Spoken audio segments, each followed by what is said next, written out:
সাইদ ভাইয়ের মা, মগদ ভাইয়ের মা, ইয়ামিন ভাইয়ের মা, হাসান ভাইয়ের মা।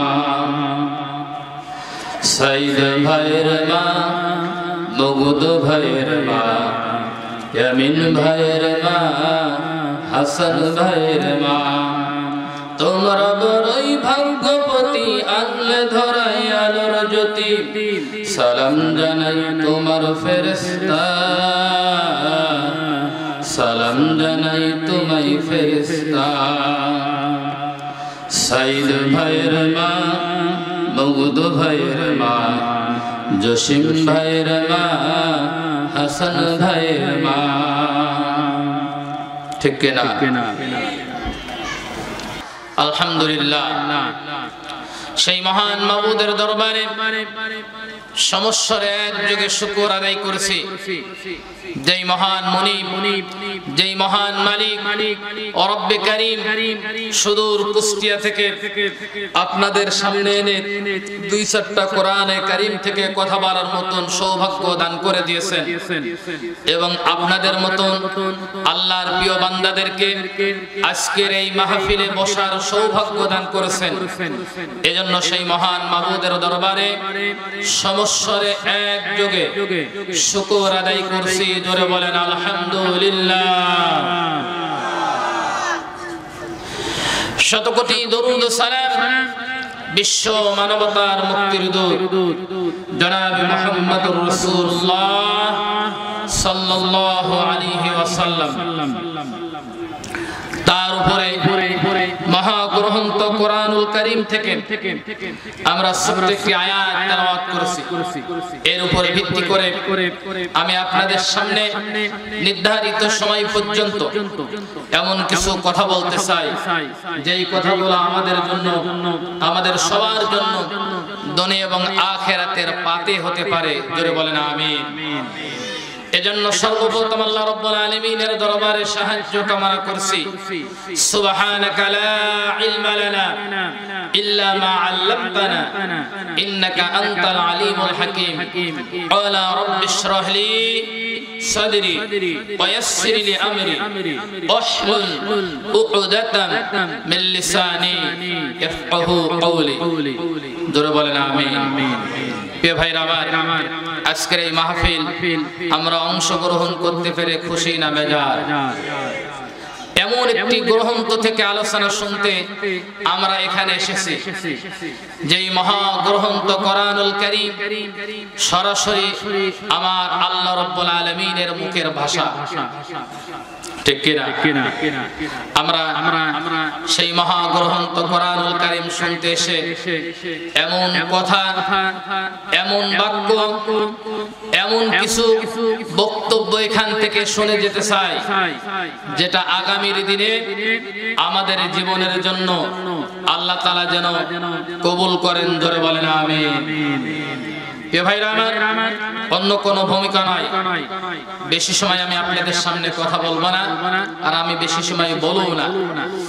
ভাইরা আমার, যতটুকু বলার চেষ্টা করব, ওই কথাগুলো সর্বপ্রথম আমাকে এবং আমার শ্রোতা মণ্ডলীকে পালন করার তৌফিক যেন আল্লাহ তাআলা দান করেন। বলেন আমিন। প্রিয় ভাইরা আমার, আসুন সরাসরি কোরআনুল কারীম থেকে আমরা আলোচনার মধ্যে প্রবেশ করতেছি। আল্লাহ রাব্বুল আলামিন বলেন, কিতাবুন উনজিলা ইলাইকা ফালা ইয়াকুন ফি সাদরিকা হারাজুন মিনহু লিতুনজিরা বিহি ওয়া যিকরা লিল মুমিনিন।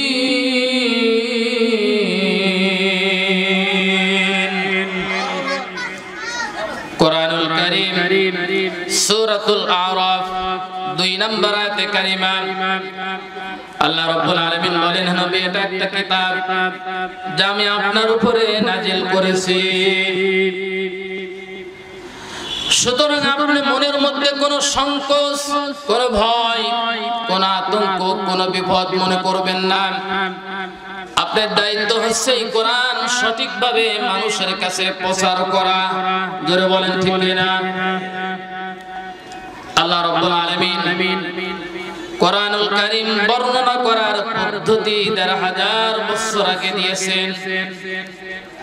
বক্তা যিনি কথা বলবেন তিনি পৃথিবীর কোন মানুষের দিকে তাকিয়ে কথা বলবেন না। কোন ভয়, কোন আতঙ্ক, এরকম কোন সমস্যা মনে করে তিনি কথা বলবেন না। তিনি কথা বলবেন কেবলমাত্র আল্লাহ রাব্বুল আলামিনের দিকে তাকিয়ে। বলেন ঠিক না? প্রিয় ভাইরা আমার, বিগত অনেক বছর হলো মন খুলে মানুষের সামনে কথা বলতে আমরা পারতাম না, ঠিক কিনা?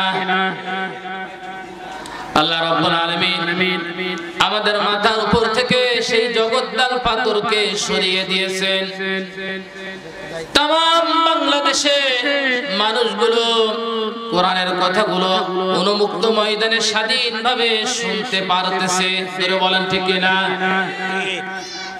বাস্তবতা লক্ষ্য করেন, আজ যদি এই অবস্থার পরিবর্তন না হতো তাহলে এই জায়গা মাহফিল হতো, এই গ্যারান্টি কি দেওয়া যেত? ধরে বলেন। প্রিয় ভাইরা আমার, এজন্য আল্লাহ রাব্বুল আলামিনের দরবারে লক্ষ কোটি কোটি সুজুদ আদায় করে যে মহান রব্বুল আলামিন আমাদের এই পরিবেশ তৈরি করে দিয়েছেন।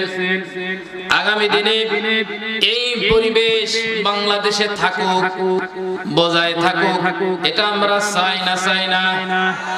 আরো জোরে বলেন, দেখি কে কে চান? লিল্লাহি তাকবীর। হাত নামান। প্রিয় ভাইরা আমার, সামনের দিকে বোঝা যাবে যে আসলেই আপনারা এই পরিবেশ বজায় থাকুক, এটা চান কি চান না? আবার আল্লাহ রাব্বুল আলামিন ১৫০০ বছর আগে এই নির্দেশটা করেছেন। আল্লাহ রাব্বুল আলামিন বলেন, ইত্তাবিউ মা উনজিলা ইলাইকুম মির রাব্বিকুম ওয়া লা তাত্তাবিউ মিন দুনিহি আউলিয়া ক্বালিলাম মা তাযাক্কারুন।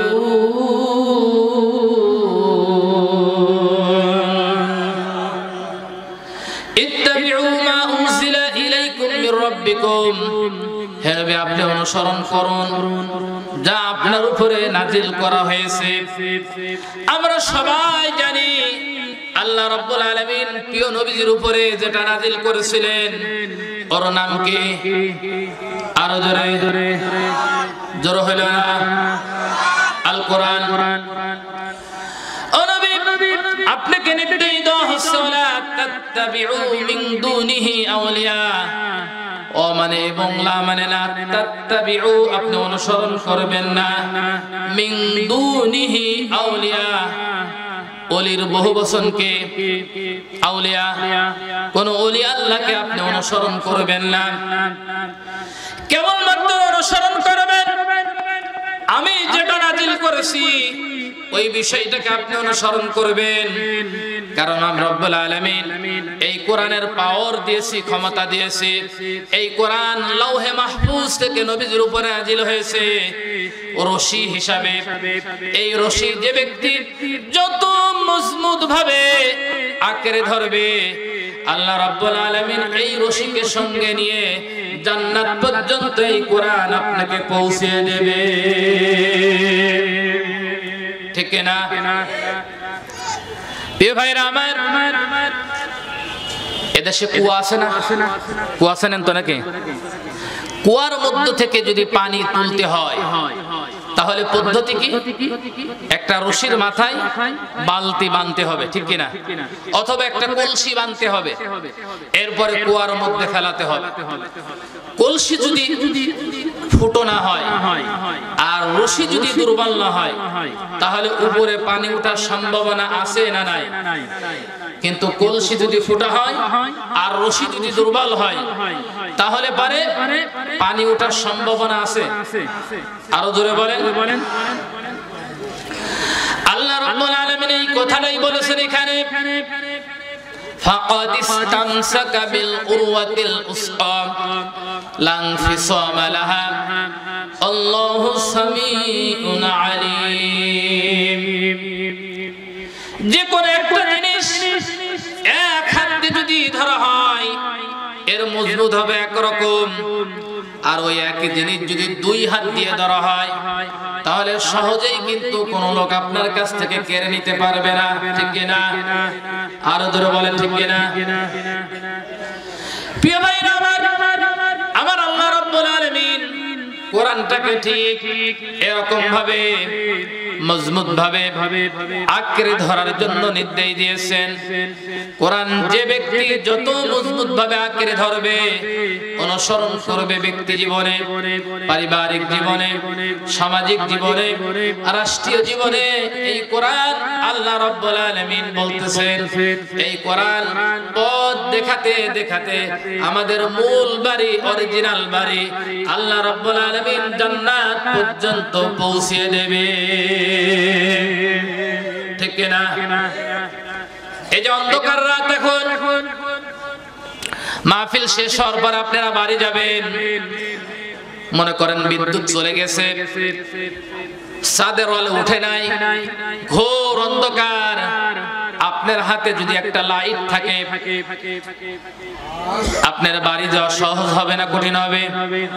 সহজ হবে। এইটা যদি বাস্তবতা হয়ে থাকে, একটা মানুষের হাতে যদি এই নূর নামক কিতাব, আলো নামক কিতাব কারোর সঙ্গে যদি থাকে, হাতে থাকে, বুকে থাকে, মুখে থাকে, অন্তরে থাকে, এই দুনিয়ার অন্ধকার জগৎ পাড়ি দিয়ে জান্নাতের আলো বাড়ির দিকে যাওয়া সম্ভব হবে, ঠিক কিনা? প্রিয় ভাইরা আমার, আমরা আয়াতে কারিমার মধ্যে বর্ণনা করলাম ওয়ালা তাত্তাবিউ মিন দুনিহি আউলিয়া, তোমরা অনুসরণ করো না কোন ওলিয়া উলিয়াকে। আমি ওলিয়া উলিয়ার বিরোধী না। এখানে আমরা যারা আছে আমরা কি ওলিয়া উলিয়ার বিরোধী নাকি? বিরোধী না। অবশ্যই তাদেরকে সম্মান করতে হবে, ইজ্জত করতে হবে। তাদের যদি কোথাও মাজার থেকে থাকে সেই মাজারকে সম্মানের সঙ্গে রাখতে হবে। সময়ের প্রয়োজনের তাগিদে যদি সেইখান দিয়ে যান আপনি, তাদের জন্য জিয়ারত করবেন, কোনো নিষেধ নাই, আছে নাকি? আমার আল্লাহ রাব্বুল আলামিন দ্বারা হাজার বছর আগে এই ওলি আউলিয়াদের ব্যাপারে নির্দেশ দিয়েছেন, আলা ইন্না আউলিয়া আল্লাহি লা খাউফুন আলাইহিম ওয়া লা হুম ইয়াহজানুন।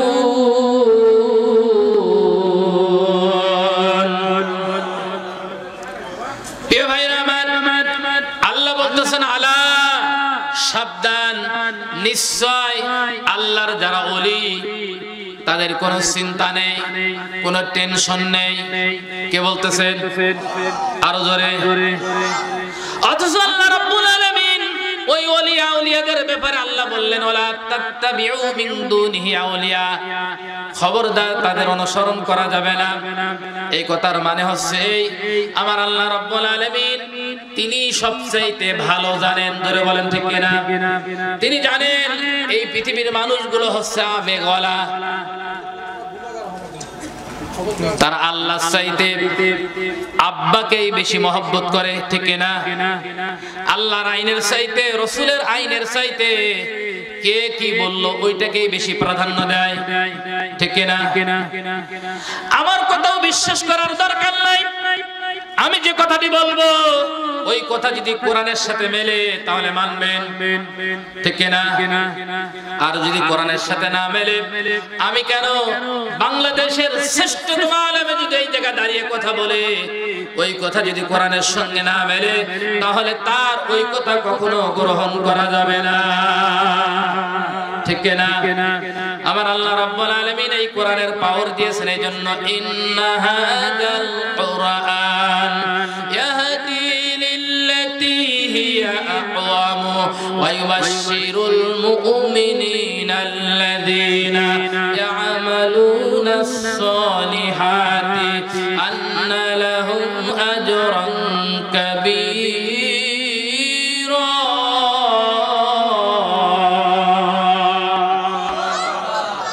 পিছনের ভাইরা কথা বলছে না। আল্লাহর তেলাওয়াত হলে, কোরআনে কারীমের তেলাওয়াত হলে তাকবীর দিতে হয় কারে? আল্লাহর নামে তাকবীর দিতে হয়। প্রিয় ভাইরা আমার আল্লাহ রাব্বুল আলামিন বর্ণনা করতেছেন, ইন্না হাযাল কোরআন, শোনো এটা একটা কিতাব, এটা একটা কোরআন। জানো এর ক্ষমতা কি, এর পাওয়ার কি, এর বৈশিষ্ট্য কি, এর মর্যাদা কি। এমন একটি মর্যাদা, এমন একটি পাওয়ার, এমন একটি ক্ষমতা এই কোরআনের আছে। কোন ব্যক্তি যদি কোরআন শোনে, কোরআন পড়ে, মিনিমাম কমপক্ষে তার আমলনামায় প্রতি অক্ষরে 10টা করে নেকি লেখা হয়। ঠিক কিনা? 10টা করে নেকি লেখা হয় কমপক্ষে। এই কোরআনের পাওয়ার আছে, ক্ষমতা আছে মানুষদেরকে হিদায়াতের পথে পরিচালনা করতে। ঠিক কিনা? হিদায়াতের পথে পরিচালিত করতে পারে। সোজা পথ, সোজা রাস্তায় কোরআন আমাকে আপনাকে দেখাতে পারে। এজন্য যেখানেই সমস্যা সেখানে আমাদের সামনে কোরআন আনতে হবে। জোরে বলেন ঠিক কিনা? আজ যদি এই জাতি কোরআন দিয়ে পরিচালিত হতো, কোরআন দ্বারাই দেশ চলতো, এই সমাজ চলতো, তাহলে এই দেশে এই অশান্তি তৈরি হতো না। জোরে বলেন ঠিক কিনা? যে অশান্তি আমরা এই 16টা বছর দেখলাম, 18টা বছর দেখলাম, এটা আমাদের দেখা লাগতো না। আমরা মুসলমান জাতি, 96% মুসলমান এই দেশে। আল্লাহর এক গোলাম, ফিলিপাইনের একজন মুসলমান, একজন স্কলারশিপ, বাংলাদেশের একজন বড় আলেমকে জিজ্ঞাসা করতেছেন, ভাই আপনার দেশে কতজন মুসলমান শতকরা? আমাদের দেশের ওই মুসলমান মাওলানা ভাই বললেন, আমাদের দেশে শতকরা 96% মুসলমান। কয় ভাগ? আরো জোরে বলেন। 96% মুসলমান। আলেম সাহেব জিজ্ঞাসা করতেছেন, তাহলে আমার প্রশ্ন, আপনার দেশটা কি কোরআন দিয়ে চলে? আজকে 72-এর সংবিধান প্রতিষ্ঠা করার জন্য, কায়েম করার জন্য, কায়েম রাখার জন্য আন্দোলন চলতেছে। একটা গ্রুপ বলতেছে না 72-এর সংবিধানই থাকবে, কিন্তু মুসলমানের 72-এর সংবিধান থাকতে পারে না।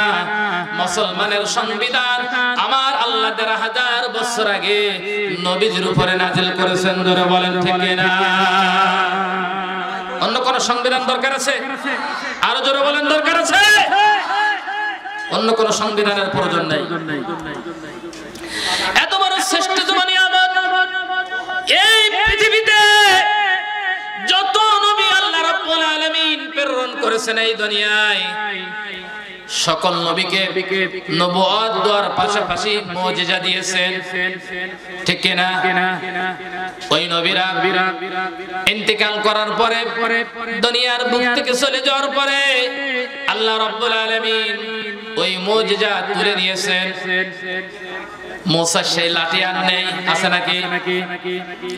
সুলাইমান আলাইহিস সালাতু ওয়াস সালামের সেই সিংহাসন আর নাই, তার আংটু হাতে নাই, আছে নাকি? এরকম অগণিত অসংখ্য নবীকে যত মুজিজা আমার আল্লাহ রাব্বুল আলামিন দিয়েছিলেন, এই মুজিজা আর নাই। কিন্তু প্রিয় নবীজির উপরে আল্লাহ রাব্বুল আলামিন যেই মুজিজা আল্লাহ রাব্বুল আলামিন দান করেছিলেন, ওই মুজিজা এখনো আমাদের মাঝখানে বিদ্যমান আছে। যারা বলেন ঠিক কিনা? এর চাইতে শ্রেষ্ঠতম নিয়ামত আর হতে পারে না। তার নাম কি? কোরআন। প্রিয় ভাইরা, কথা বলে না, মনোযোগী হয়। আমি এখন আলোচনার মধ্যে শুরু করে নিই, কেবলমাত্র আপনাদের নিয়ে একটু নার্সিং করতেছি। কি করতেছি? একটু জিকির করেন, সুবহানাল্লাহ, আলহামদুলিল্লাহ, জোরে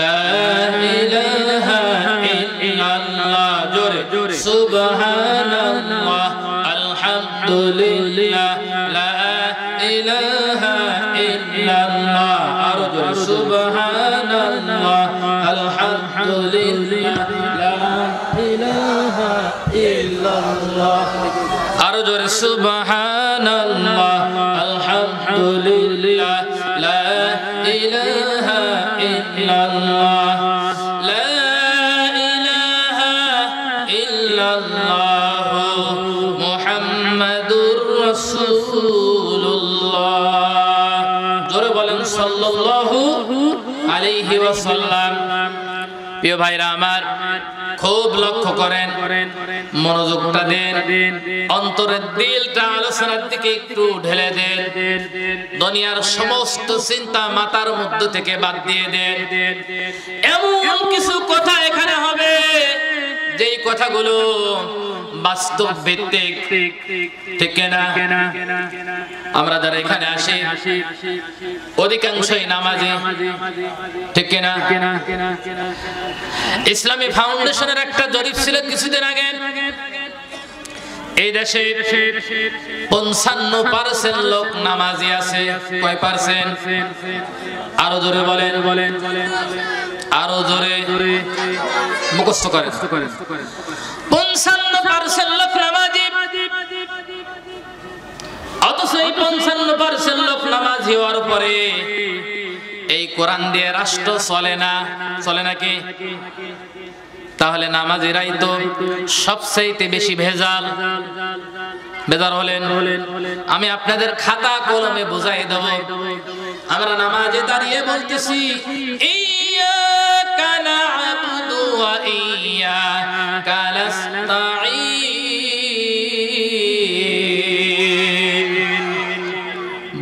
বলছি না কি বললেন আপনি আল্লাহর সামনে দাঁড়িয়ে ইয়্যাকা না'বুদু আল্লাহ আমি কেবলমাত্র তোমারই ইবাদত করি এবং তোমার কাছে সাহায্য চাই তোমারই ইবাদত করি এটাকে আংশিক না পুরোপুরি আরো জোরে এক জায়গায় না সব জায়গায় অথচ এই নামাজে দাঁড়িয়ে ইয়্যাকা না'বুদু ওয়া ইয়্যাকা নাস্তাঈন বলছে কিন্তু মসজিদ থেকে যখন বের হয়ে দুনিয়াবি কাজের সঙ্গে জড়িয়ে যায় তখন ইয়্যাকা না'বুদুর এই ওয়াদা জমিনে ঠিক রাখতে পারে না জোরে বলেন ঠিক না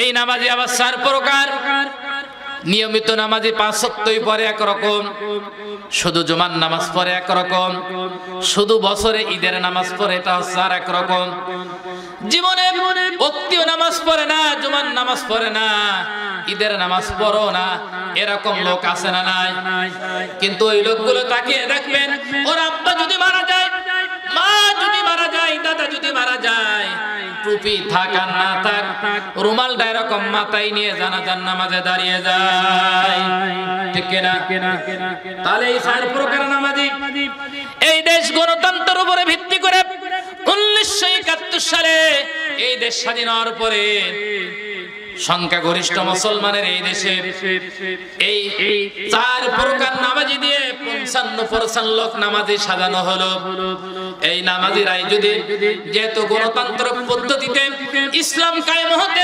মাত্র 51% সমর্থনের দরকার যারা বলেন ঠিক কিনা এখনো কিন্তু 4% বেঁচে যাবে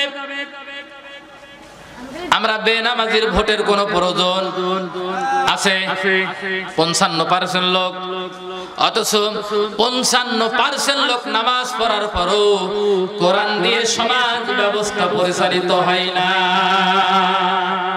ঠিক কিনা তাহলে নামাজিরাই তো ভেজাল বেশি জোরে বলেন ঠিক কিনা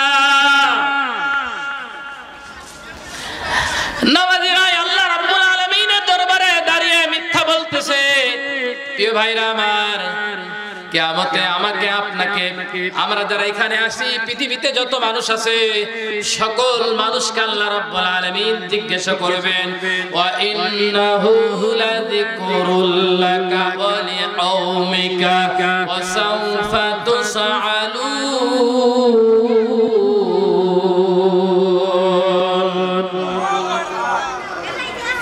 কিয়ামতে আল্লাহ জিজ্ঞাসা করবেন বান্দারে নবীকে আল্লাহ তাআলা ডাক দিয়ে বর্ণনা করতেছেন নবী কিয়ামতে আমি জিজ্ঞাসা করব এই কোরআনের সাথে তুমি কি আচরণ করেছিলে আর তোমার কওম কি আচরণ করেছিল। আমরা যারা এখানে আছি সবাই আমরা আমাদের প্রিয় নবীজির কওম, জোরে বলেন ঠিক কিনা? সবাই তো নবীজির উম্মত কিনা? এই ক্ষেত্রে আমরা সবাই নবীজির কওম। আল্লাহ তাআলা কিয়ামতে জিজ্ঞাসা করবেন এই কোরআনের সাথে তোমাদের কি আচরণ ছিল। এটা আল্লাহ জিজ্ঞাসা করবেন আমাদেরকে। নবীকে আল্লাহ রাব্বুল আলামিন জিজ্ঞাসা করবেন।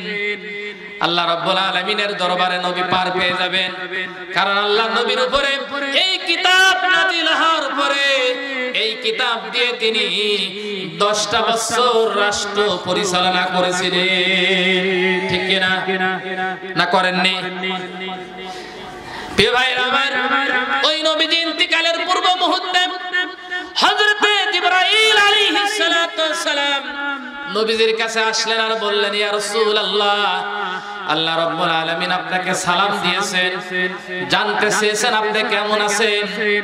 জিবরাইলকে লক্ষ্য করে নবীজি বলেন, জিবরাইল, আমি কেমন আছি আমার আল্লাহ তো জানে, জোরে বলেন ঠিক কিনা? হযরতে জিবরাইল বললেন, ইয়া রাসূলুল্লাহ, এরপরও আল্লাহ রাব্বুল আলামিন আপনার মুখ দিয়ে আল্লাহ শুনতে চেয়েছেন। নবীজি বর্ণনা করলেন, বললেন, জিবরাইল, আমি খুব কষ্টের মধ্যে আছি, খুব কষ্টের মধ্যে আছি। আল্লাহ রাব্বুল আলামিনকে জানালেন। হযরত জিবরাইল বললেন, ইয়া রাসূলুল্লাহ, আল্লাহ রাব্বুল আলামিন আপনার কাছ থেকে জানতে চেয়েছেন আপনার ইন্তিকালের পরে আপনার এই লাশ মুবারকটা আল্লাহ তার আরশ মহল্লার নিচেই দাফন করতে চান, আপনার মন্তব্য কি? নবীজি বলেন, আমার প্রশ্ন হচ্ছে, আমি যদি ইন্তিকালের পরে আমার লাশ মুবারক আল্লাহর আরশের নিচেই যদি দাফন করা হয়, তাহলে আমার উম্মতরা কোথায় থাকবে? হযরত জিবরাইল আলাইহিস সালাতু ওয়াস সালাম বললেন, ইয়া রাসূলুল্লাহ, আপনার উম্মতরা এই দুনিয়ার মাটিতে ঘুমায়ে থাকবে।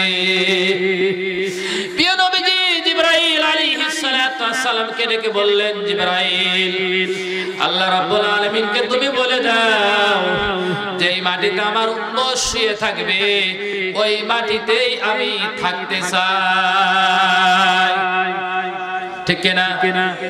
আমার নবীজি মদিনা মুনাওয়ারায় শুয়ে আছেন। মদিনা মুনাওয়ারায় সেখানে দাফন কাজ করা হয়েছে, কিন্তু নবীজির উপরে যেই কিতাব নাজিল হয়েছিল সেই কিতাব কিন্তু দুনিয়ার বুক থেকে তিনি তুলে নিয়ে যাননি, ঠিক কিনা? তিনি আমাদের কাছে রেখে গিয়েছেন। এটা আমানত আকারে, কি আকারে? আরো জোরে বলেন, আমানত। এখন এই আমানতের সঙ্গে এই 96 ভাগ মুসলমান খিয়ানত করছে না, করছে না? আরো জোরে। যারা এই খিয়ানতের সঙ্গে জড়িত, এবার ভালো করে কলম খাতা বের করেন, কিয়ামতে কাজে লাগবে আপনারে। আজকের এই বয়ানটা আপনি শুনে যাবেন। আমার আল্লাহ রাব্বুল আলামিন 1000 বছর আগে জানিয়ে দিয়েছেন, ওয়াকালার রাসূল ইয়া রাব্বি ইন্না কওমি ইত্তাখাযু হাযাল কুরআনা মাহজুরা।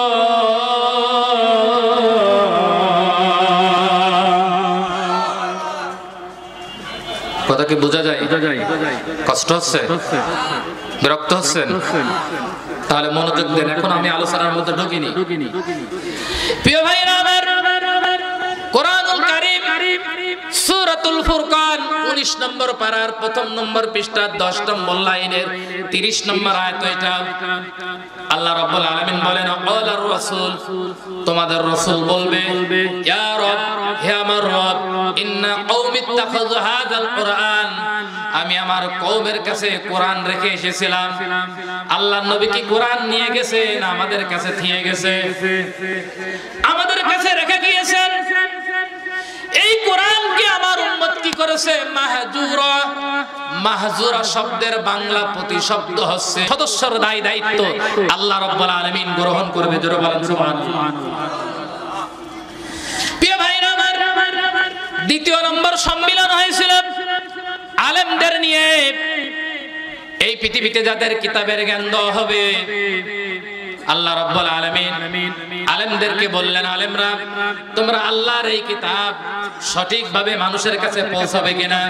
আমরা যারা আলেম সেখানে ছিলাম, আমরা আল্লাহর কাছে অঙ্গীকার করে আসলাম, আয় আল্লাহ তুমি যে কিতাবের জ্ঞান আমাদেরকে দেবে, এই কিতাবের জ্ঞানটুকু মানুষের সামনে সঠিকভাবে আমরা পৌঁছে দেব।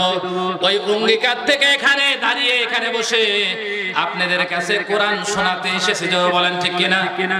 আমার দায়িত্ব হচ্ছে কোরআনের সঠিক কথা মানুষের সামনে পৌঁছে দেওয়া। কারণ কিয়ামতের ময়দানে সাধারণ পাবলিকের চাইতে আলেমদের শাস্তি হবে বেশি। জোরে বলেন ঠিক কিনা?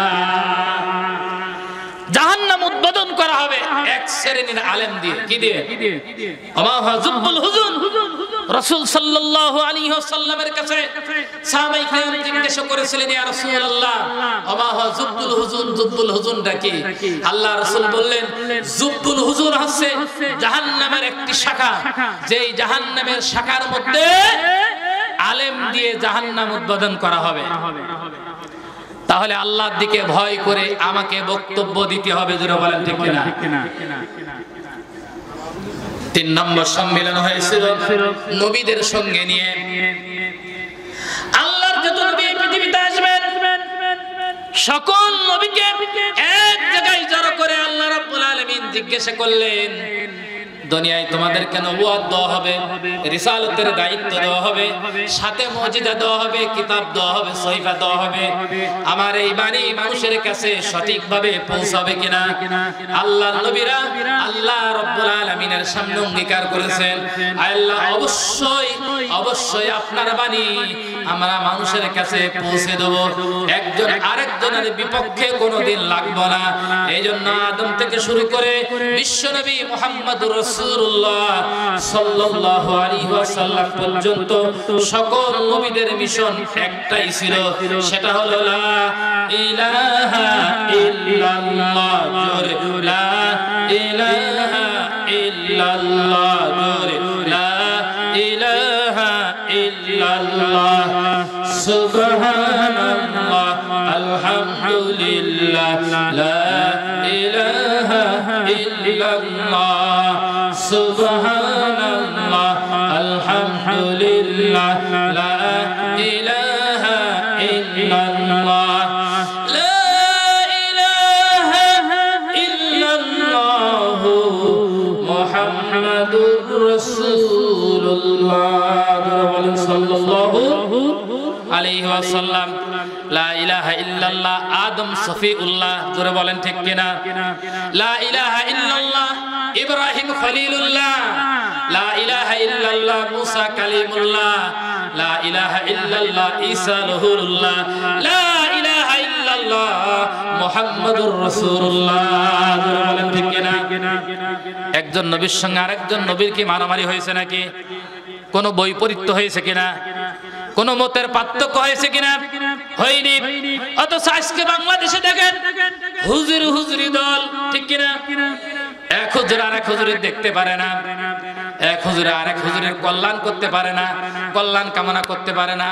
ওর মুরিদ বেশি হয়ে যাচ্ছে, ওর হিংসায় কলিজা জ্বলে যাচ্ছে। যারা বলেন ঠিক কিনা? ওদের একজন স্ট্যাটাসে দেখলাম ফেসবুকে, মিজানুর রহমান আজহারের মাহফিলে 10-15 লক্ষ লোক হয়েছে, ওনার কলিজা জ্বলে যাচ্ছে। উনি ঘোষণা দিয়েছে তার মাথা যদি কেউ কেটে দিতে পারে তাকে 10 লাখ টাকা পুরস্কার দেওয়া হবে। ঠিক না? ঠিক না? ঠিক না? একজন হুজুর আর একজন হুজুরের দেখতে পারে না। ও ভাই, আমরা মুসলমান, কে কওমি, কে আলিয়া, কে জামাত, কে সরমনা, কে আটরশি, কে সুরেশ্বরী, কে রাজারবাগে, কে সরমনায়, কে তাবলিগ জামাত, এইটা বিবেচনা করার সময় এখন নাই। ঠিক না? আমরা সবাই মুসলমান। এমন এখন এমন একটি সময় আমাদের সামনে এসেছে, এই সময়টা যদি আমরা কাজে লাগাতে পারি তাহলে আমাদের জীবনটা সাকসেসফুল হয়ে যাবে, ঠিক কিনা? পৃথিবীতে দল হচ্ছে দুইটা, জোরে বলেন কয়টা? আরো জোরে। একটা হচ্ছে উলাইকা হিজবুল্লাহ, আল্লাহর দল, আর একটা হচ্ছে উলাইকা হিজবুশ শয়তান, শয়তানের দল। এবার আমার প্রশ্ন হচ্ছে, শয়তানের দলে যাবে কে কে? যাবেন কে কে? একটু হাত তুলে দেখান তো দেখি, আমি শয়তানের দলে যাব। যাবেন? আল্লাহর ওলি একজন পাওয়া গেছে আর কি, বোঝেন নাকি? ও যদি জীবনেও নামাজ না পড়ে, রোজা না করে, হজ না করে, যাকাত না দেয়, পশ্চিম মুখে ঢিপ যদি নাও দেয়, ওকে যদি ৫,০০০ টাকা দিয়ে খুশামত করেন, তারপরও শয়তানের দলে যেতে রাজি হবে? হবে না? এটা মানুষের কমন সেন্স আছে, কিন্তু এইটা মানুষদের ভিতরে নাই, যে শয়তানের দল কারে বলে আর আল্লাহর দল কারে বলে। এইটা চিনতে আজকে মুসলমান জাতি ভুল করেছে, যারা বলেন ঠিক কিনা? সারা জীবন দুইটাই ছিল, একটা মুহাম্মাদের দল আর একটা হচ্ছে আবু জেহেলের দল, ঠিক কিনা? এখনো পৃথিবীতে দুইটা দলই আছে, একটা আল্লাহর দল আর একটা হচ্ছে শয়তানের দল। আমরা আল্লাহর দলে থাকতে চাই, জোরে বলেন ঠিক কিনা? আমাদের জীবনের শেষ দিন পর্যন্ত আল্লাহর দলেই আমরা উপস্থিত থাকতে চাই, জোরে বলেন ঠিক কিনা? আল্লাহ তাআলা আমাদের সবাইকে কবুল করুন, জোরে বলেন আমিন। আসেন প্রিয় ভাইরা আমার, কোরআন কারীম থেকে একটি আয়াত আমি আপনাদের সামনে তেলাওয়াত করেছিলাম। সেই আয়াতে কারিমা থেকে আমরা কিছু কথা বলতে চাই, যেই কথাগুলো আমাদের জীবনের জন্য যাতে পাতে হয়ে যায়। জবান খুলে পড়েন। আউযু বিল্লাহি মিনাশ শাইতানির রাজীম। বিসমিল্লাহির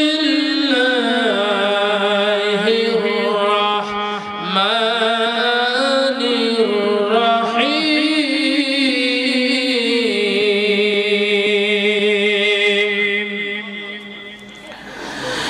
ইয়া আইয়ুহাল্লাযীনা আমানু ইন তানসুরুল্লাহা ইয়ানসুরকুম ওয়া ইউসাব্বিত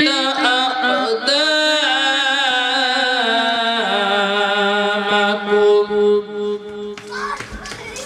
প্রিয় ভাইরা আমার, কোরআনুল কারীম সূরাতুল মুহাম্মাদ নাম কি? আরো জোরে।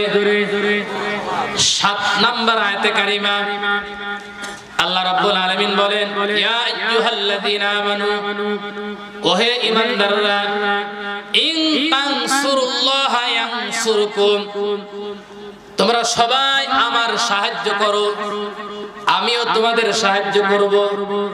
ওয়া ইউসাব্বিত আকদামাকুম, তাহলে আমি তোমাদের পা সমূহকে মজবুত করে দেব। ঘোষণাকার আরো জোরে। প্রিয় ভাইরা আমার, তেলাওয়াত কি আয়াতে কারিমা সূরাতুল মুহাম্মাদের ৭ নাম্বার আয়াত। কত নাম্বার? ৭ নাম্বার। এই ৭ নাম্বার আয়াত সূরাতুল মুহাম্মাদ। আল্লাহ রাব্বুল আলামিন এই সূরাটি নাজিল করেছেন মদিনায়। দুইটা নাম রাখা হয়েছে, একটা হচ্ছে মুহাম্মদ, নাযালা আলা মুহাম্মদ ওয়া হুয়াল হাক্কু মির রাব্বিহিম। একই সূরার ২ নাম্বার আয়াত থেকে এই সূরাটির নামকরণ করা হয়েছে। দুই, এই সূরাটির আরেকটি নাম হলো সূরাতুল কিতাল। জোরে বলেন নাম কি? কিতাল। একই সূরার ২০ নম্বর আয়াতে কারিমা থেকে এই সূরাতুল কিতাল নামকরণ করা হয়েছে। আমার আল্লাহ রাব্বুল আলামিন গোটা কোরআনুল কারীমের মধ্যে ৬ জন নবীর নামে সূরা নাজিল করেছেন। কয়জন নবীর নামে? ৬ জন। সূরাতুল ইউনূস, সূরাতুল ইউসুফ, সূরাতুল হুদ, সূরাতুল ইব্রাহিম, সূরাতুন নূহ, সূরাতু মুহাম্মদ। জোরে বলেন সাল্লাল্লাহু আলাইহি ওয়াসাল্লাম। আমার প্রিয় নবীজির নামে আল্লাহ রাব্বুল আলামিন যে সূরাটি নাযিল করলেন, প্রিয় নবীজির নামে আরো 7টা নাম ধরে মোট আমার আল্লাহ রাব্বুল আলামিন কোরআনে কারীমের মধ্যে ডাক দিয়েছেন। তাহা, মুজাম্মিল, মুদ্দাসসির, মুহাম্মদ, আহমদ, ইয়াসিন। জোরে বলেন আল্লাহু আকবার। আমি প্রিয় নবীর নামের সূরা থেকে একটি মাত্র আয়াত আলোচনার প্রারম্ভে তেলাওয়াত করেছিলাম, যার অর্থ শাব্দিক অর্থ আমি আপনাদের সামনে বর্ণনা করেছি। আল্লাহ ডাক দিয়ে আমাদেরকে বর্ণনা করতেছেন, ইয়া আইয়ুহাল্লাযীনা আমানু ইন তানসুরুল্লাহ ইয়ানসুরকুম, হে ঈমানদাররা তোমরা আমার সাহায্য করো। এবার আমার প্রশ্ন হচ্ছে, আল্লাহ কি গরীব হয়ে গেছে নাকি? আল্লাহ কি গরীব হয়ে গেছে? এই যে আল্লাহ সাহায্য চাচ্ছে আমাদের কাছে, প্রশ্ন জাগতে পারে না? অথচ ১,৫০০ বছর আগে আমার আল্লাহ রাব্বুল আলামিন কোরআনে কারীমের মধ্যে বর্ণনা করে দিয়েছেন, আল্লাহুল গনিয়্যু ওয়া আনতুমুল ফুকারা। আল্লাহ হচ্ছে সবচাইতে ধনী আর আমরা হচ্ছে ফকির। জোরে বলেন ঠিক কিনা? আমরা ফকিরের ঘরের ফকির। আল্লাহ যদি আমাদের কিছু না দেয় তাহলে আমরা নিঃস্ব, ঠিক কিনা? আল্লাহ রাব্বুল আলামিন যদি ইচ্ছা করেন ভিক্ষার থলি কাঁধে ঝুলায়ে হাতে থালা ধরায়ে আল্লাহ রাব্বুল আলামিন রাস্তায় ঘোরাতে পারেন না? পারেন না? আমার আল্লাহর এই ক্ষমতা আছে না নাই? অথচ আল্লাহ সাহায্য চাচ্ছেন আমাদের কাছে। এখন আমার প্রশ্ন হচ্ছে, তাহলে কি আল্লাহ রোগগ্রস্ত নাকি, যে তিনি উঠতে বসতে পারছেন না এই জন্য আমাদের কাছে সাহায্য চাচ্ছেন? বিষয়টা কি এরকম নাকি? না। অথচ আল্লাহ কোরআনে কারীমের মধ্যে ১,৫০০ বছর আগে বর্ণনা করে দিয়েছেন, ওয়াইদা মারিতু ফাহুয়া ইয়াশফিন আল্লি মাসানিয়াদ দুররু ওয়া আনতা আরহামুর রাহিমিন। আল্লাহ বলেন, আমি রোগ দিই, আমি রোগ ভালো করে দিই, ঠিক কিনা? হযরত আইয়ুব আলাইহিস সালাতু ওয়াস সালাম আল্লাহ রাব্বুল আলামিনের কাছে দোয়া করলেন, আল্লাহ 18 বছর রোগে ভুগতেছি, তোমার কাছে কোনোদিন শাকায়াত করিনি। পোকা যখন জিহ্বায় লেগে গেছে তখন তোমার কাছে ফরিয়াদ করি, এই পোকা যদি আমার জিহ্বায় লেগে যায় তাহলে তোমার পবিত্র নাম আমি কখনো জপতে পারবো না, সুতরাং তুমি আমাকে ভালো করে দাও। আল্লাহ রাব্বুল আলামিন আইয়ুবের কথা শুনলেন। আল্লাহ রাব্বুল আলামিন আইয়ুব আলাইহিস সালাতু ওয়াস সালামকে আগের চাইতে আরো ভালো করে দিলেন। তাহলে আমরা এই আয়াত দিয়ে দেখলাম আল্লাহ রোগগ্রস্ত না, বরং আল্লাহ রোগ সারাই, ঠিক কিনা? আল্লাহ অভাবগ্রস্ত না, বরং আল্লাহ ধনী, ঠিক কিনা? এই যে ইহুদি আর খ্রিস্টান পৃথিবীতে আছে, আমরা প্রতিদিন তাদের নামে বদদোয়া করি, আর বদদোয়া করা আল্লাহ তাআলা আমাদের উপর ওয়াজিব করে দিয়েছেন। আমরা যখন নামাজ আদায় করি, 5 ওয়াক্ত নামাজ, প্রতি রাকাত নামাজে আমরা সূরা ফাতিহা পড়ি না? সূরা ফাতিহার শেষে আমরা বলি, গায়রিল মাগদুবি আলাইহিম ওয়ালাদ-দাল্লিন। জোরে বলেন আমিন। ইমাম সাহেব বললে আমরা জোরে আমিন বলি, ঠিক কিনা? নিজেরাও বললে আমরা আমিন বলি। আমরা বলতে চাই, আল্লাহ তাদের প্রতি তুমি আমাদেরকে চালিও না যারা গজব প্রাপ্ত, যারা লানত প্রাপ্ত, যারা অভিসম্পাত প্রাপ্ত। জোরে বলেন ঠিক কিনা? লানত প্রাপ্ত কারা? গজব প্রাপ্ত কারা? ইহুদি এবং খ্রিস্টানরা হলো লানত প্রাপ্ত, গজব প্রাপ্ত। কারণ আল্লাহ রাব্বুল আলামিন কোরআনুল কারীমের একটা আয়াত নাযিল করলেন, মান যাল্লাযী ইউরিদুল্লাহ করদান হাসানা, কে আছো তোমরা আমাকে করজা হাসানা দেবে, তাহলে আমি রাব্বুল আলামিন তোমাদেরকে বহু গুণে ফেরত দেব। এই আয়াত যখন নাযিল হলো ইহুদি খ্রিস্টানরা হাসাহাসি করতে শুরু করলো, দেখো আল্লাহ গরিব হয়ে গেছে, আমাদের কাছে আল্লাহ সাহায্য চাচ্ছে। এজন্য আল্লাহ রাব্বুল আলামিন রাগান্বিত অবস্থায় নবীজিকে নির্দেশ দিয়ে দিলেন, যখন ফাতিহা পড়বে তোমার উম্মতরা, তোমার পিছনে যারা নামাজ আদায় করবে কিয়ামত পর্যন্ত, ওই মানুষগুলো সূরা ফাতিহার শেষে যেন আমিন বলে। জোরে বলেন ঠিক কিনা? আমরা সেখানে বদদোয়া করি, সেখানে বদদোয়া করি, মুক্তাদি করে আমিন বলে, তার মানে ইহুদি খ্রিস্টানদের বদদোয়া করতেছে। আল্লাহ তাআলা বদদোয়া করা আমাদের উপর কি করেছেন? ওয়াজিব করে দিয়েছেন। প্রিয় ভাইরা আমার, আমরা পরিষ্কার হয়ে গেলাম, তাহলে এরকম কোনো কিছুই না। তাহলে আমার আল্লাহ রাব্বুল আলামিন কি কারণে সাহায্য চাচ্ছেন এটা একটু জানা দরকার, ঠিক কিনা? আল্লাহ আমাদের কাছে সাহায্য চাইলেন, কি সাহায্যের প্রয়োজন? আমার আল্লাহ রাব্বুল আলামিন দেখেন, যখন আমাদেরকে সৃষ্টি করেন, সৃষ্টি করার আগে ফেরেশতাদের সঙ্গে কথোপকথন হয়েছিল। আল্লাহ রাব্বুল আলামিন ফেরেশতাদেরকে বললেন, ইন্নী জাইলুন ফিল আরদি খলিফা, আমি পৃথিবীতে খলিফা রিপ্রেজেন্টেটিভ তৈরি করতে চাই। ফেরেশতারা বললেন, আল্লাহ এমন কি মানুষ আপনি তৈরি করবেন যারা এই পৃথিবীতে রক্তপাত ঘটাবে, ফিতনা ফাসাদ তৈরি করবে? আল্লাহ রাব্বুল আলামিন বললেন, ফেরেশতারা আমি যা জানি তোমরা কিন্তু তা জানো না। জোরে বলেন ঠিক কিনা? তাহলে আমরা সবাই কিন্তু আল্লাহর খলিফা, ঠিক কিনা? আমরা কোন খানকার খলিফা না, আমরা কোন দরগার খলিফা না, আমরা কোন ঘরের খলিফা না, আমরা কোন দর্জির খলিফা না, আমরা হচ্ছে এই জমিনের খলিফা। আমাদের আল্লাহ রাব্বুল আলামিন তৈরি করেছেন তার রিপ্রেজেন্টেটিভ হিসেবে, তার দায়িত্ব এই পৃথিবীতে প্রতিষ্ঠিত করার জন্য। এজন্য আল্লাহ রাব্বুল আলামিন আমাদের কাছে বর্ণনা করতেছেন, ইয়া আইয়ুহাল্লাযীনা আমানু ইন তানসুরুল্লাহা ইয়ানসুরকুম,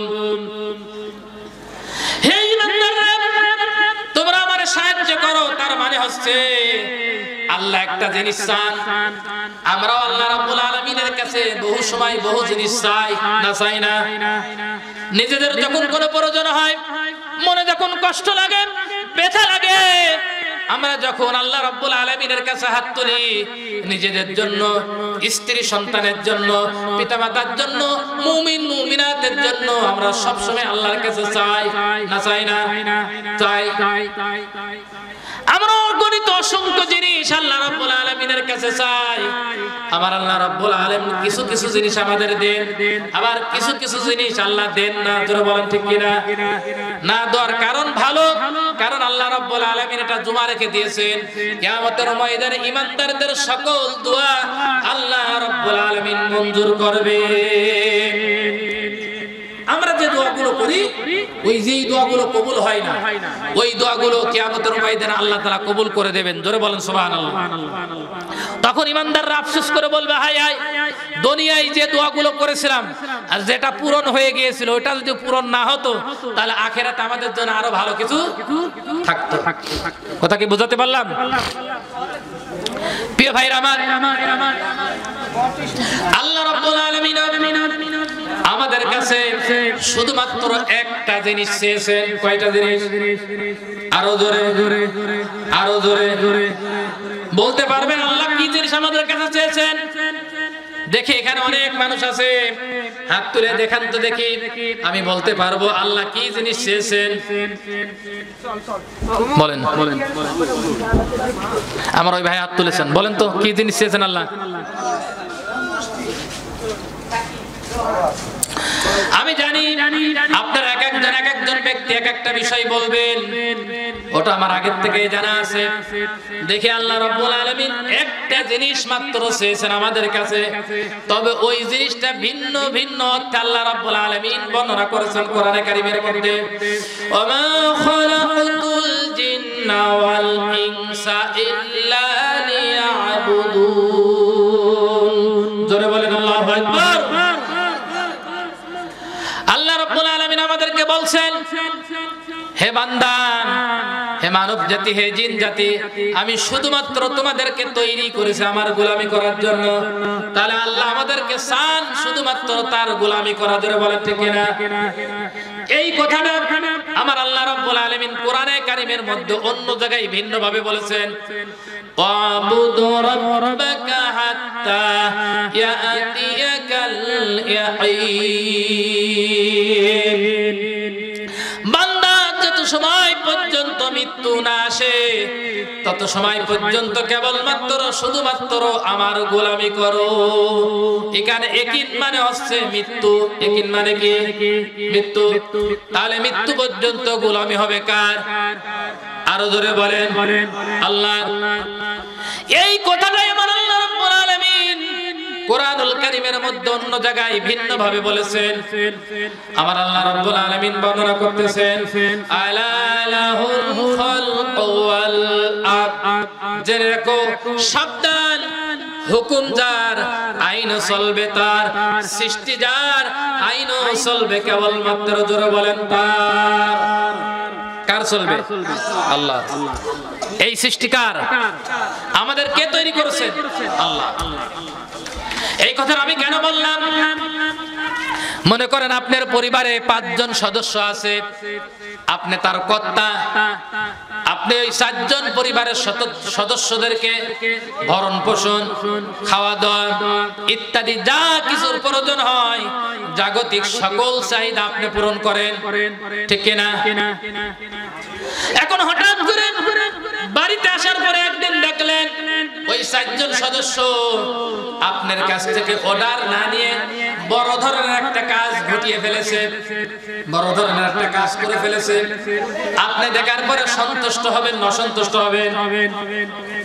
আমি তোমাদের খেতে দেই, আমি তোমাদের পোশাক আশাক দেই, অসুস্থ হলে আমি তোমাদেরকে দেখভাল করি, সব জাগতিক প্রয়োজন আমি পূরণ করে দেই, অথচ তোমরা এই কাজটি করলে আমার কাছে শুনলে না, ঠিক না? এটা তো বাস্তবতা।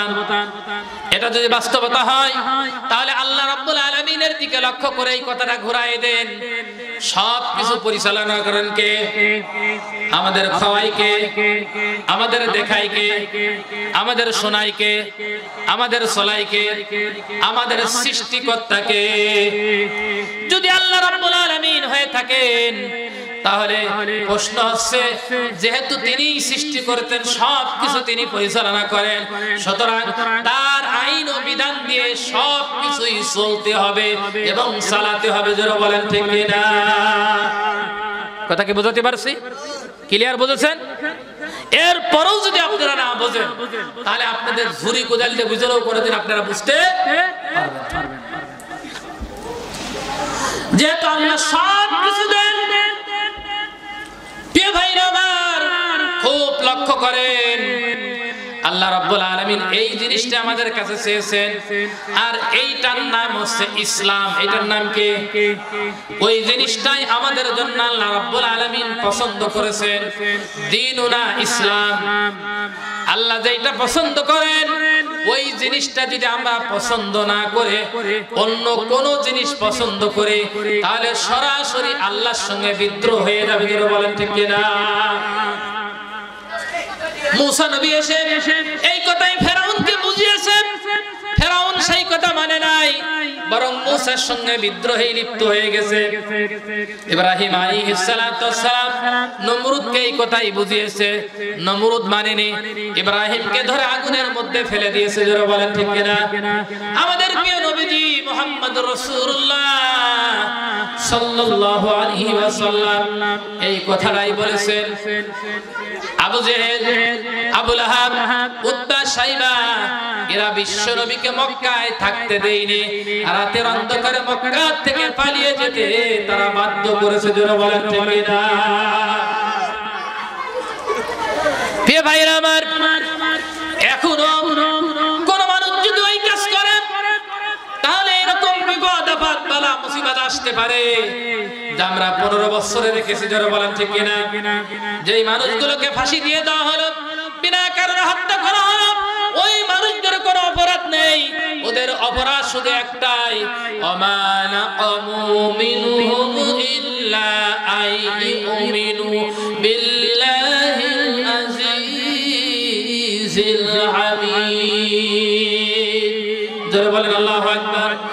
ওদের অপরাধ শুধু একটাই, ওরা বলেছে আমাদের রব হচ্ছেন আল্লাহ, আল্লাহর আইন দিয়ে ব্যক্তি, পরিবার, সমাজ, রাষ্ট্র আমরা চালাতে চাই। এই অপরাধের কারণে তাদেরকে গ্রেফতার করে ফাঁসি দিয়ে দেওয়া হয়েছে। জোরে বলেন ঠিক কিনা? প্রিয় ভাইরা আমার, খুব লক্ষ্য করেন, খুব ভালো করে বোঝেন, আল্লাহ রাব্বুল আলামিন এইটাই আমাদের কাছে চাচ্ছেন।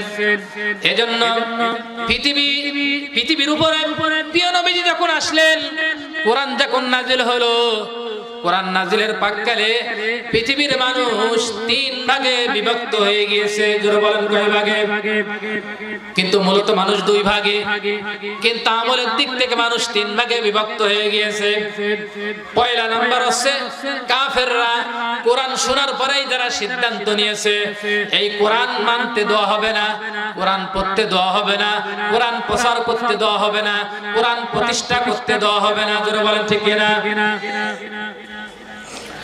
আমার আল্লাহ রাব্বুল আলামিন কোরআনে কারীমের মধ্যে তথ্যরা দিয়েছেন, ওয়ালাল্লাযীনা কাফারু লা তাসমাউ লিহাযাল কুরআন আলগাউ ফীহি লাআল্লাকুম তাগলিবুন।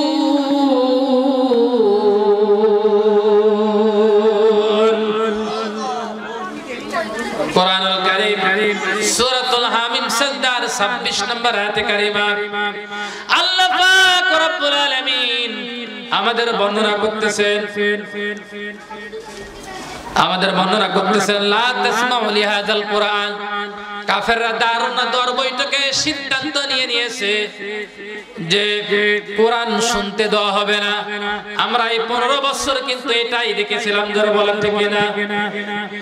এই পৃথিবীতে কোরআনকে যারা বাধা দেয়, কোরআন প্রতিষ্ঠা হতে যারা বাধা দেয়, কোরআন প্রচার করতে যারা বাধা দেয়, আল্লাহ রাব্বুল আলামিন ডাইরেক্ট তাদেরকে কাফের বলেছেন। যারা বলেন ঠিক কিনা? আজকের এই মাহফিল 0 পয়েন্ট খানজান আলীর মাজার, খানজান আলী জামে মসজিদের উদ্যোগে 14তম বার্ষিক মাহফিল এই মসজিদের তরফ থেকে আয়োজন করা হয়েছে। মসজিদ কার ঘর? আরো জোরে, আল্লাহর ঘর। আর মাদ্রাসা হলো নবীর ঘর। মাদ্রাসা কার ঘর? নবীর ঘর। আল্লাহর ঘরের মর্যাদা, আল্লাহর ঘরের সম্মান আপনি বোঝেননি, আপনি জানেননি। আল্লাহর নবী বলেছেন, মান বানা লিল্লাহি মাসজিদান বানাল্লাহু লাহু বাইতান ফিল জান্নাহ। যে ব্যক্তি মসজিদ নির্মাণ করার জন্য সহযোগিতা করে, মসজিদ নির্মাণ করে দেয়, আল্লাহ রাব্বুল আলামিন জান্নাতের মধ্যে তার জন্য একটা জান্নাত আল্লাহ রাব্বুল আলামিন বানিয়ে দেয়। আমার প্রশ্ন হচ্ছে, জান্নাতের মধ্যে আল্লাহ রাব্বুল আলামিন আমাদের জন্য একটা জান্নাত তৈরি করুক, এটা আমরা চাই না? চাই না? আরো জোরে বলেন, চাই না? চাই না? তাহলে এই মসজিদের যে কাজ চলতেছে, মসজিদের যে কাজ চলতেছে, এই কাজ নির্মাণের জন্য আমাকে বলা হয়েছে কিছু কালেকশন করে দেওয়ার জন্য।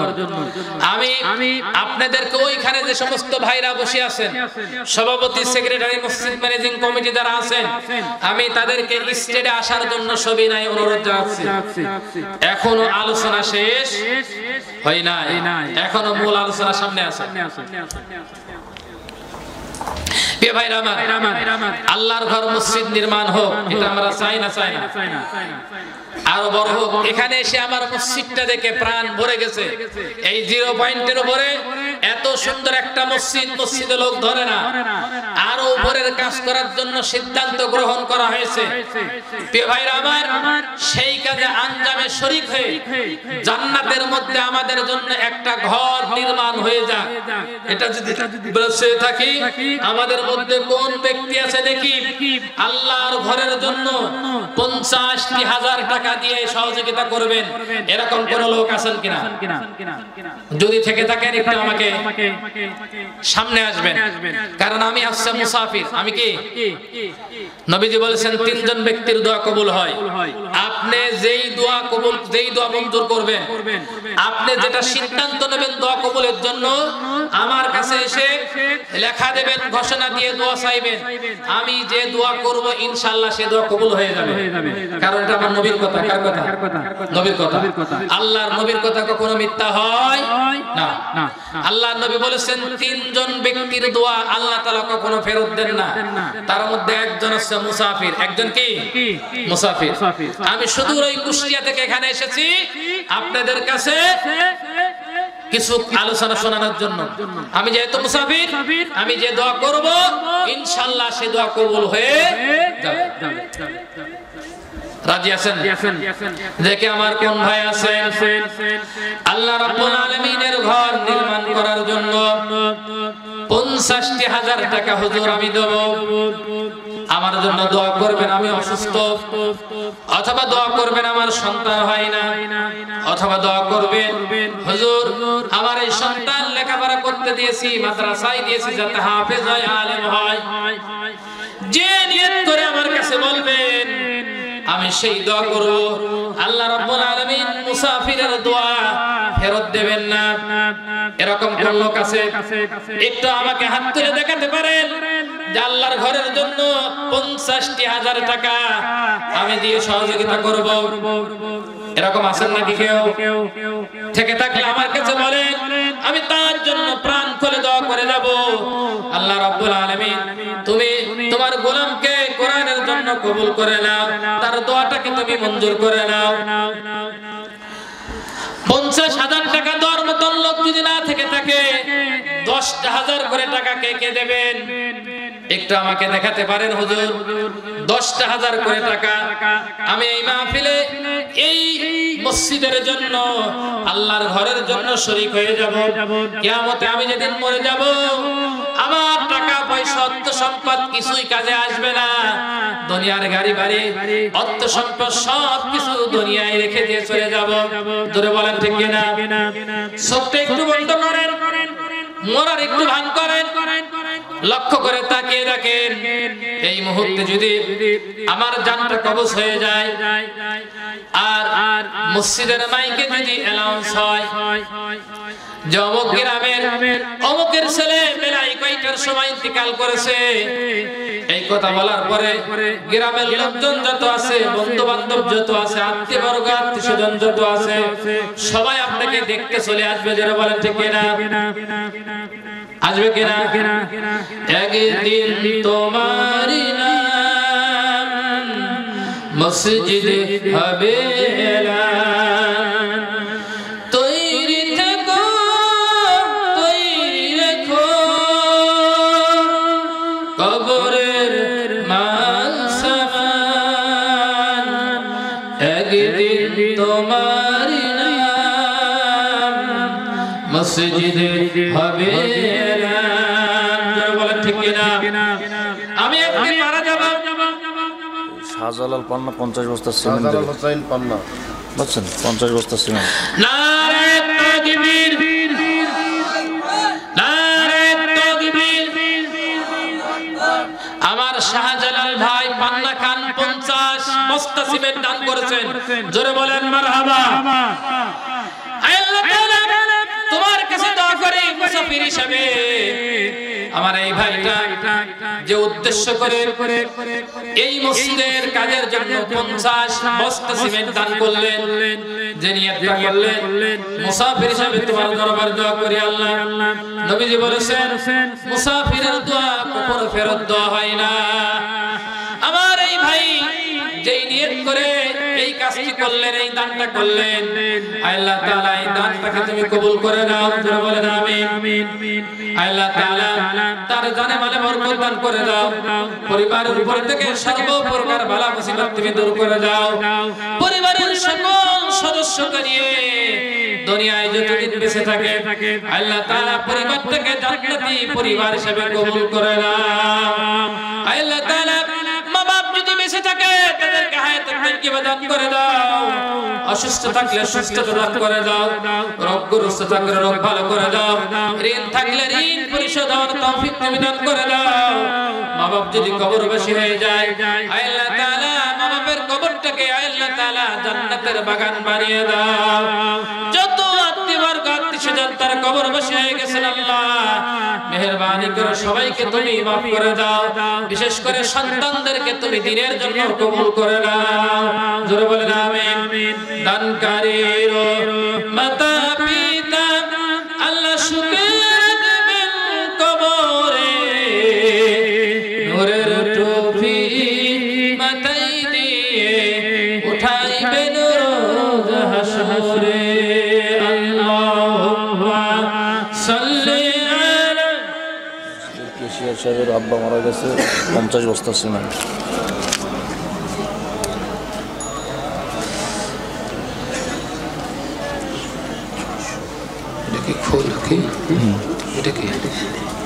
সন্তান এটা কি সাব্বির, সন্তান সাব্বির, মোল্লা সাব্বির, মসজিদের কেশিয়ার।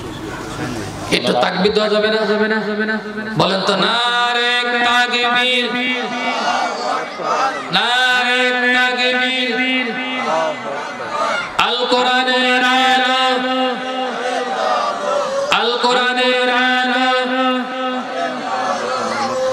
আমার সাব্বির ভাই মসজিদের কেশিয়ার তার মরহুম পিতার মাগফিরাত কামনায় 50 বস্তা সিমেন্ট। ধরে বলেন মারহাবা। নারে তাকবীর। আল্লাহুম্মা আমিন। আল্লাহ তাআলা মুস্তাফা মোল্লা মরহুম মুস্তাফা মোল্লার জন্য 50 বস্তা সিমেন্ট দান করেছেন। তার কলিজার টুকরা সন্তান বাবা কবরে চলে গেছে। আল্লাহ বাবার যে কি মোহাম্মত আল্লাহ সন্তান এখন বুঝতে পারে। দুনিয়ায় বড়কের মতন সব সময় সন্তানকে ছায়া দিয়েছে আল্লাহ। বাবা নিজেরা খেয়ে সন্তানকে খাইয়েছে আল্লাহ, নিজেরা পরে সন্তানকে পড়িয়েছে আল্লাহ। ওই আব্বা কবরবাসী হয়ে গেছে। কলিজার টুকরা সন্তান আব্বার কথা মনে পড়ে মসজিদের নির্মাণের জন্য আল্লাহ তাআলা 50 বস্তা সিমেন্ট দান করে দিয়েছেন আল্লাহ। আল্লাহ তাআলা তার আব্বার জন্য জান্নাতের মধ্যে আল্লাহ তাআলা একটা ঘর তুমি নির্মাণ করে দাও।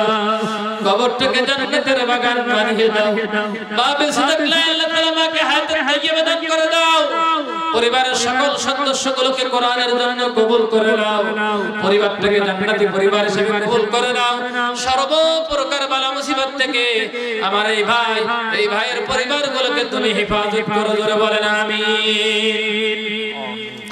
আল্লাহ তাআলা আমার কোন ভাই আছে একটু বলতে পারেন? আমি 10টা ব্যাগ সিমেন্ট দান করব মসজিদের জন্য। মুসাফির হিসাবে যেই দোয়া করব ওই দোয়া ইনশাআল্লাহ আল্লাহ রাব্বুল আলামিনের দরবারে কবুল হয়ে যাবে। মা বোন আছে না নাই? আরো জোরে। মরহুম আব্দুল আজিজ 1 বস্তা। মরহুম আব্দুল আজিজ আমার জামাই ফুফা কয় বস্তা? 2 বস্তা নগদ। মরহুম আব্দুল আজিজ 1 বস্তা সিমেন্ট দান করেছেন। ধরে বলেন মারহাবা। আল্লাহ তাআলা মরহুম আব্দুল আজিজ আল্লাহ তাআলা তাকে তুমি maaf করে দাও, তাকে ক্ষমা করে দাও। আল্লাহ তাআলা তার জীবনটাকে জীবনের সমস্ত ভুল ভ্রান্তিগুলো তুমি ক্ষমা করে তাকে জান্নাতবাসী হিসেবে কবুল করে নাও। ধরে বলেন আমিন। বাদল ভাই 500 টাকা। আমার বাদল ভাই 500 টাকা। ধরে বলেন মারহাবা। এদেশের মানুষ কি টাকা দেওয়ার ভয় থেকে উঠে গেল নাকি? হ্যাঁ না কিসের ভয়তে? টাকা দেওয়ার ভয়তে যে টাকা হুজুর তখন চাবিনি কালেকশন করতেছে। যেহেতু আমরা ওয়াজ তো শুনলাম, ওয়াজ এখনো কিন্তু শেষ হয়নি। আমরা বর্ণনা করতেছিলাম ভাই জয়েন্ট সেক্রেটারি মসজিদের মেজবা ভাইয়ের আম্মা 500 টাকা। জয়েন্ট সেক্রেটারি মেজবা ভাইয়ের আম্মা 500 টাকা দান করেছেন, জোরে বলেন মারহাবা। আরো জোরে বলেন মারহাবা। আল্লাহ রাব্বুল আলামিন তার এই বান্দাকে কবুল করে নেন, জোরে বলেন আমিন। তার মাকে আল্লাহ রাব্বুল আলামিন maaf করে দিন, জোরে বলেন আমিন। দেখি কোন ভাই আছেন, দেখি একটু ওঠেন তো।